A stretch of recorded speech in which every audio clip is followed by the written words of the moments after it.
Бейсен Құранбек 1971 жылы 9 желтоқсанда Кербұлақ ауданының Қызылжар ауылында дүниеге келген. Қазақтың көп ауылынан артық кемі жоқ.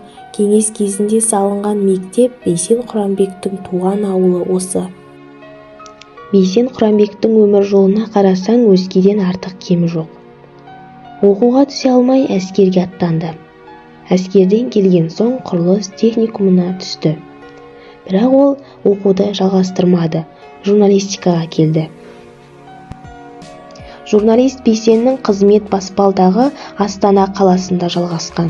2005 жылы алғаш рет Хабар телеарнасында ресми түрде президенттік пул құрылып, оның алғашқы қазақ тілінде журналисті Бейсен Құранбек болды. 2007 жылдан бастап өңірдегі Жетісу телеарнасына басшылық қылып, арнаның мазмұндық саласын жақсартуға зор үлес қосты. Облыста журналистер үйі ғимаратының салынуына тікелей ықпал етіп, осы істің басында жүрді.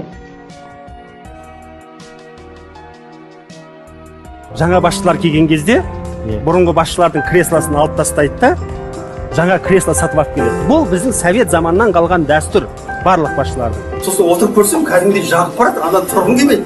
Сосын креслоның буы болады екен. Мен кәдімгідей журналистігімді ұмытып, чиновник болып бара жатырмын ақырында. Қарапайым ғана орындық керек дедім де, қарапайым орындық алдым. Ол кезде басқа орындық болатын, мына орындықта қарапайым орындық. Содан кейін біріншіден сен өзің журналист екеніңді ұмытып кетпейсің, біріншіден, иә. Екіншіден жұмсақ орындық ол адамды жалдауға жібереді. Бұл журналист Бейсеннің кәсібіне деген адалдығы болатын. Сарбаз Бейсен мен студент Бейсеннің аралығында спортшы Бейсеннің де бейнесі бар еді. Ол айкидоға шыңдап бас қойды. Келген адамға айкидо тән ғана емес, жан мен рухты шыңдайтын жекпе-жек өнері. Адамның жауы өзге емес, өзі ғана. Бейсен Құранбек сапалы қазақтың санын туған жерінде көбейтуді бастап кетті. Яғни түрлі салада жетістікке жеткен жастарды шақырып, Талдықорғанда интеллектуал орта қалыптастыруға барын салды.